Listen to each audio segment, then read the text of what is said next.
Men vad använder du traktorerna till då? Ja, det säger min sambo också, samma fråga. Ja.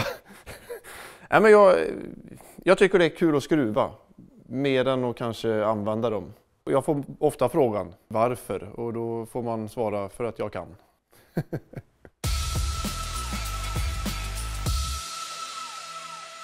Hallå, hallå! Hallå, hallå! Hur är läget? Idag är det en jättefin dag.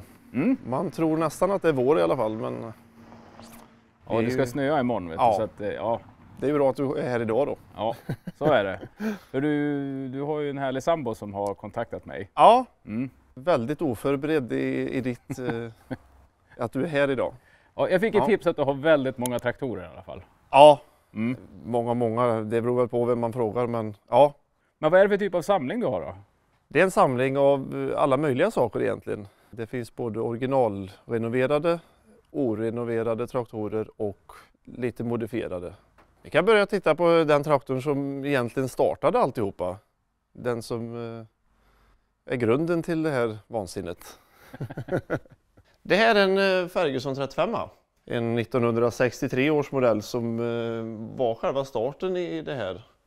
En traktor som bara skulle startas igång egentligen och användas för att åka på lite veteranrallyn och sånt, men växellådan var dålig. Vi fick byta drev och lite axlar och grejer, och då eskalerade det så att vi fick måla om och göra ordning. Och då insåg jag ju att det var ganska kul. Det var nog ett intresse som startade där, och då det blev en till och sen inser man ganska snart att man kanske inte kan renovera precis alla traktorer, utan en del får ju också ha kvar sin själ. Men en del är ju, de man köper är ju också väldigt dåliga, och då tycker jag att det är jättekul att göra i ordning dem till där de en gång var. Efter det så var vi nere i Båstad, fick tag i den här, en 135 med multipover. En traktor som en farbror har haft och kört i sin potätåker med. Köpte den ny, jag är andra ägaren.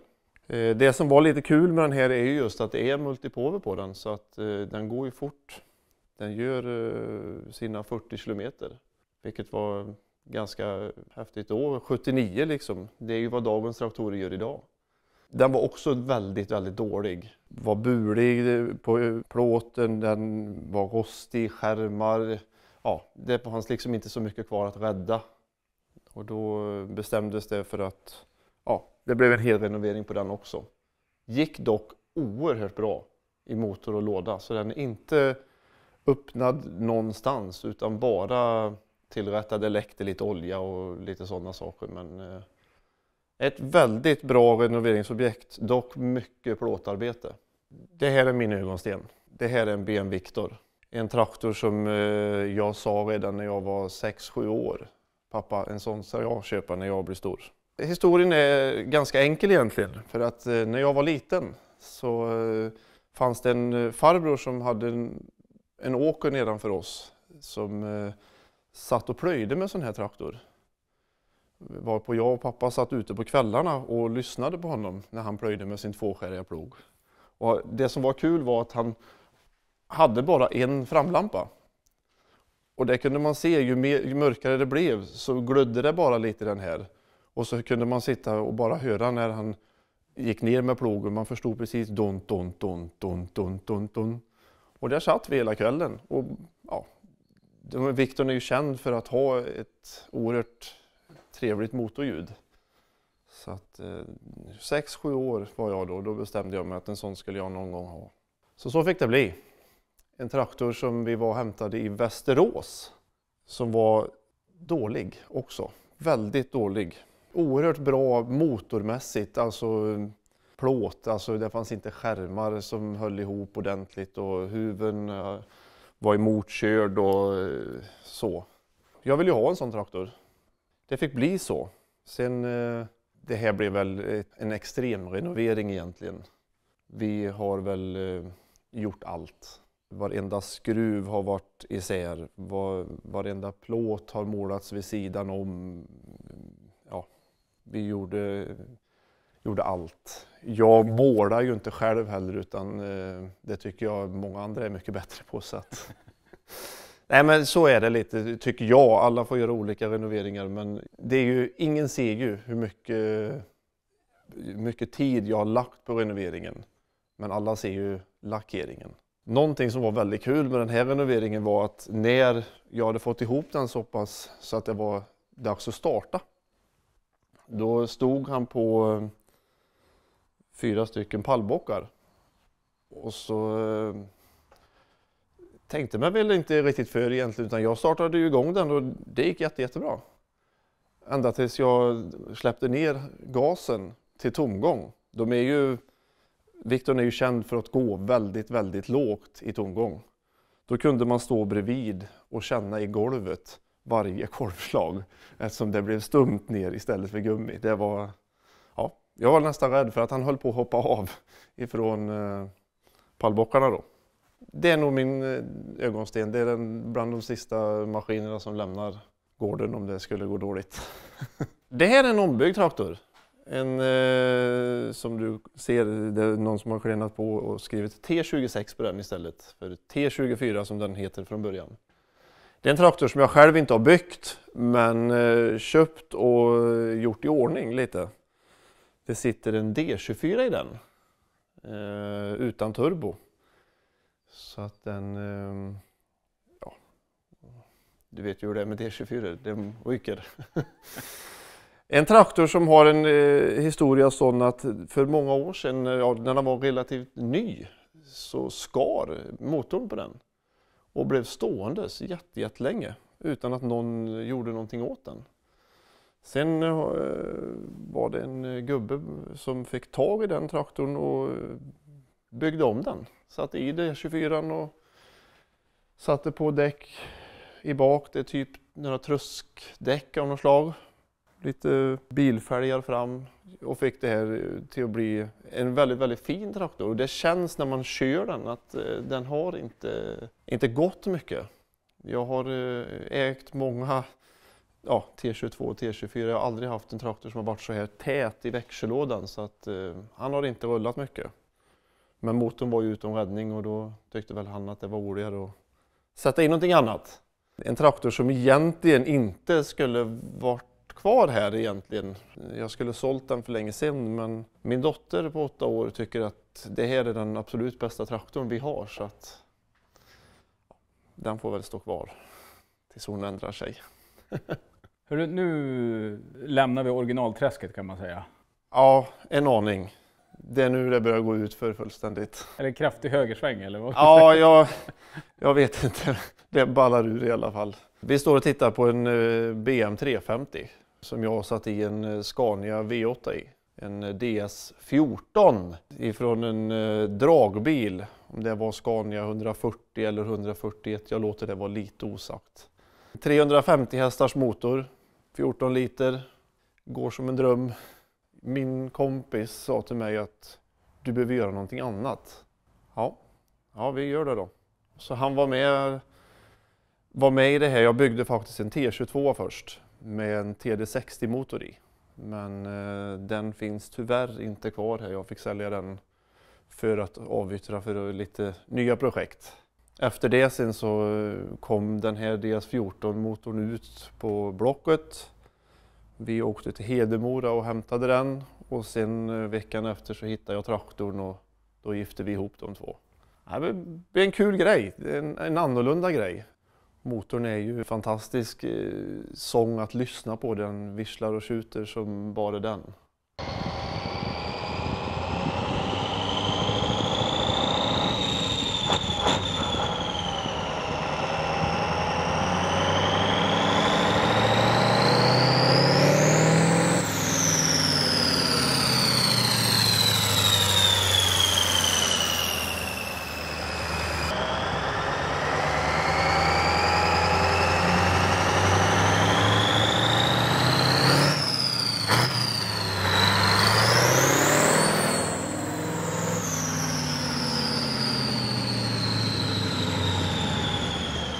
Den här var det bra sång i. Ja, men det är väl Rolls-Roycen från förr kan man väl säga. Det är väl Scanias i mitt tycke i alla fall, stora stolthet. Det är ju en fantastiskt skön motorsång i den och turbon visslar ju utan dess like. En jädrigt kul motor, den är rapp som få och den har en härlig gasrespons i sig alltså. Nej, men det är en kul motor ifrån en härlig tidsepok som var då. Jag valde att bygga en hel ram runt istället för att göra den delbar. Det var väl kanske här jag kom på att den skulle vara delbar för att det hade varit mycket lättare. Men det kom jag inte på förrän jag hade gjort hela ramen och då fick det vara som det var. Jag tänker väl att jag ska väl inte ta isär den de närmsta åren så att det kanske får gå då. Vi har ju provat att dra ut lite med dem, kört någon sån här veterantraktorpullning och det har ju hållit än så länge i alla fall, men är det någonting som ska bytas så är det ju säkert kopplingen som inte håller till slut. Men det är kul att starta upp lite och bara, det roligaste är väl egentligen att bygga dem, men det är kul att starta upp en sån här fin dag och ta ut dem och gasa lite. Sen kan man backa in dem igen och gå upp till verkstaden och kanske bygga på något nytt igen.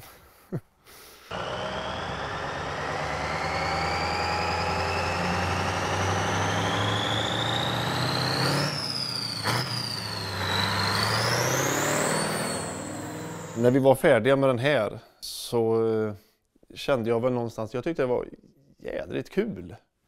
Riktigt kul var det. Och då, jag har en kompis som ringde och sa att jag har en jättehäftig motor, den ska du köpa utav mig.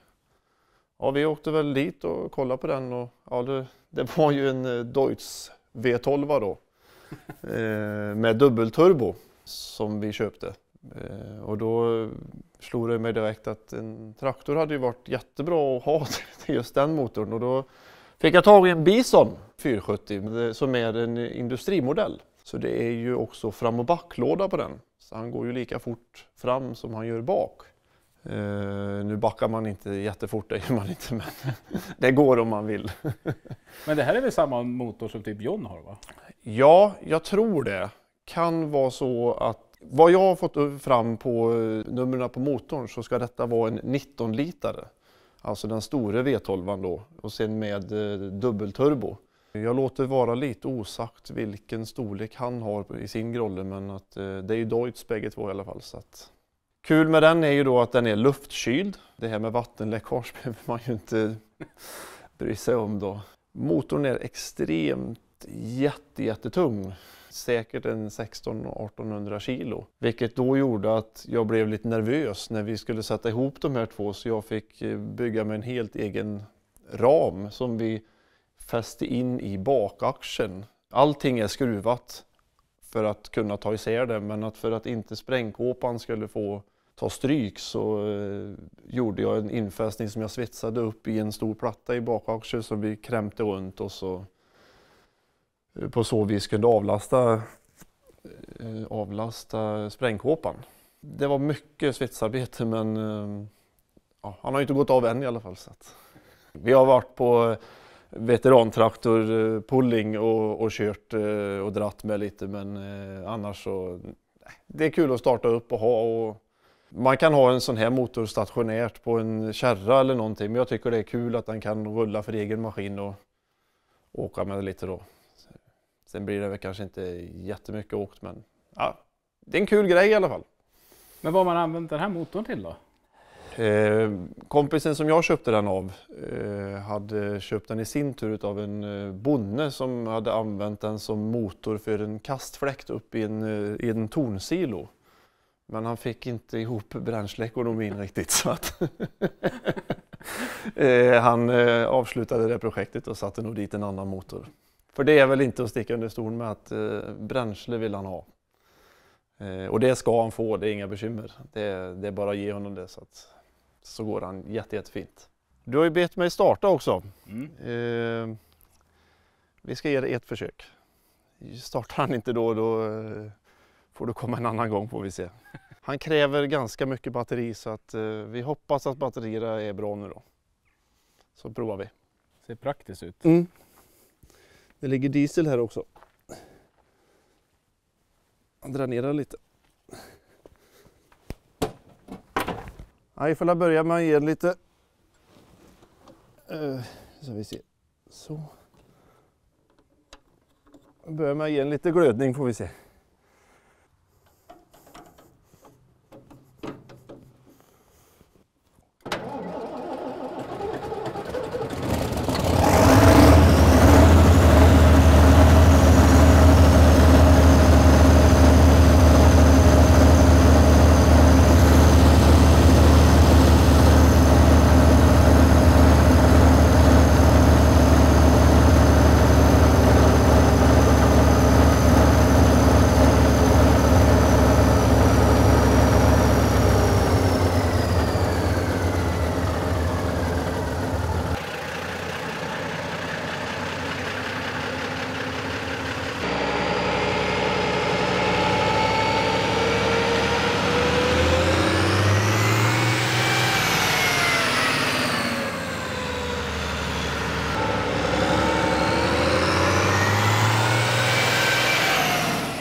Den låter då du?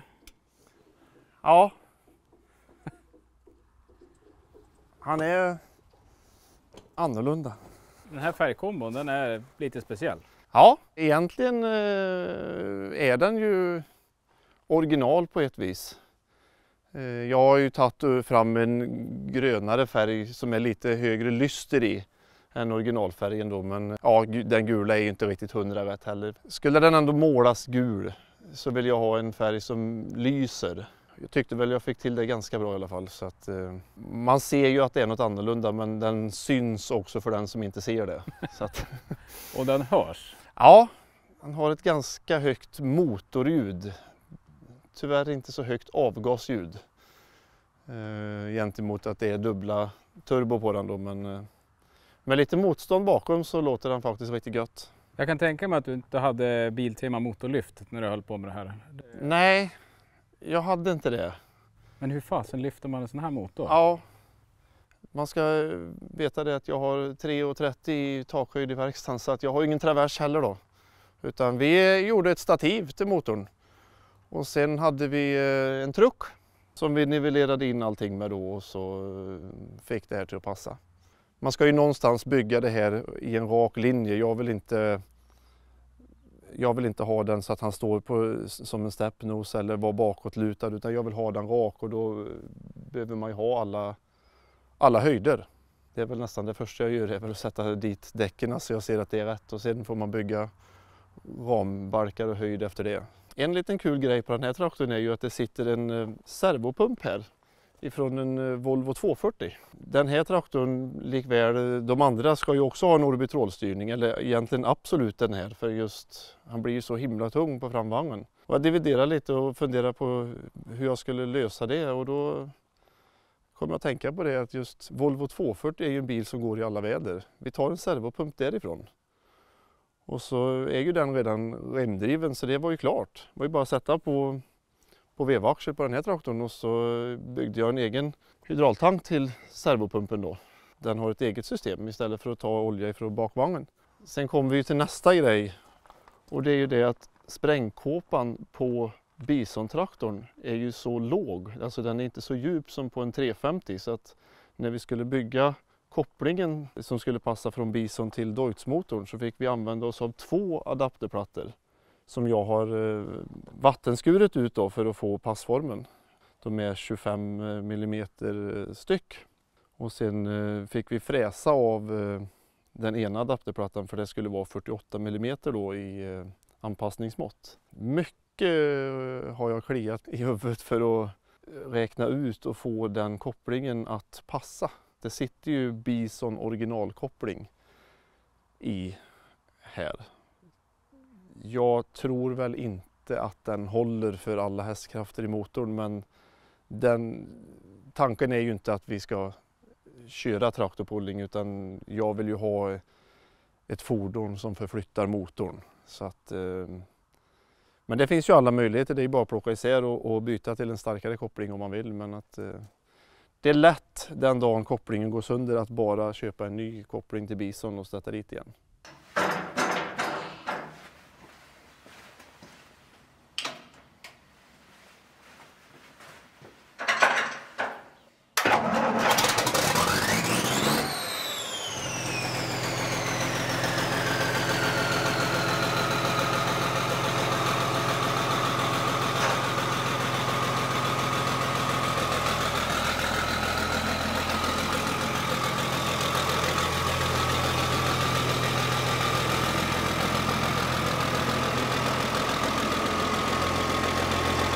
Så är det nästa galna projekt då. Ja, det blev en 350 igen med en TD100-motor i då, också från lastbil.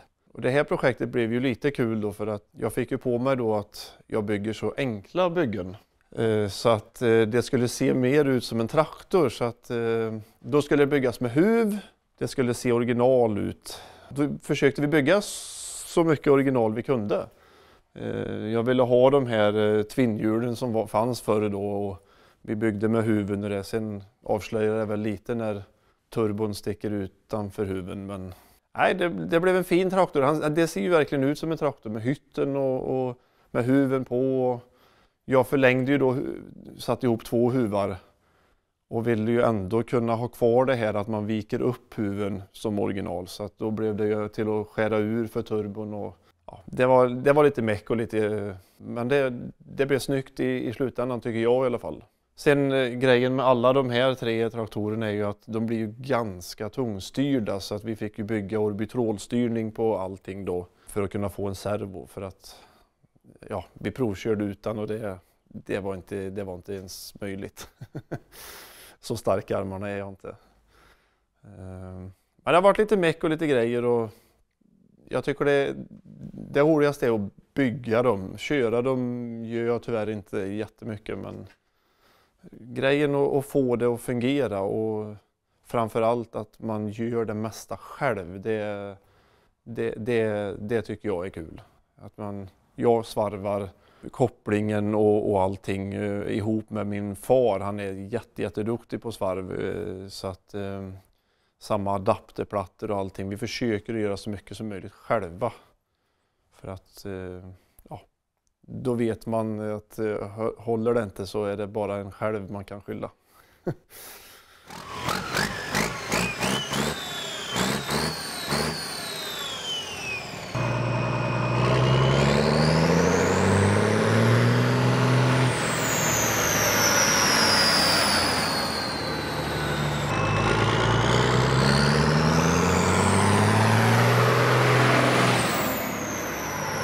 De flesta som bygger en sån här motor sätter ju i en TD60 eller kanske TD70 då. Jag ville stoppa i någonting som inte alla andra har gjort då, så då blev det en TD100 istället. Det som är lite kul med den här traktorn är ju att bara för att vi skulle bygga den för att få den att se original ut, så fick vi höja allting 15 centimeter för att kunna bygga huven rak. Jag vill inte ha en böjd huv eller så att säga bockad huv, utan jag vill ju ha den rak som originalet. Och det ser man ju, för att jag fick ju då kapa bort röret som sitter här för framrutan. Så det är ju helt borttaget då, bara för att jag skulle få upp dieseltanken för att kunna få den raka linjen. Bara för att 100-motorn blev ju så mycket högre än vad originalet var. Jag är nöjd med den här skapelsen, för det ser ut som en traktor liksom. Det gör väl de andra med, men att för den som inte har det tränade ögat, som man säger så, han ser ju bara en traktor. Den har jag faktiskt fått lite beröm av gamla gubbar som tycker att det är kul att den behåller originalutstyrseln på den då. Hörru, vilken rolig samling. Ja, lite knäpp Ja. kanske. Men ja, nej, jag tycker det är kul i alla fall. Det här var jätteroligt att se. Ja, kul att du tycker om det. Ja, väldigt udda maskiner. Ja, det har blivit det. Mm. Konstigt också. Men kul. Ja, och sen är det en väldigt bra sambo som tipsar mig och sånt här. Vet du. Så Ja, jag fler sambo ska tipsa. Det är jättebra. Det gillar jag. Ja, jag är lite oförberedd men kul att du kom hit. Det är jättekul att vara här och jag hoppas att jag ska kunna komma tillbaka här, för jag får lite magkänsla att det kommer hända några mer grejer här. Det är väl inte helt omöjligt. Mm. Jag ska bara övervinna min ekonomiska barriär som jag lever ihop med, så ska vi nog kunna hitta på någonting. Men du får säga på återseende då. Tack så jättemycket. Hej på det! Ha det gott!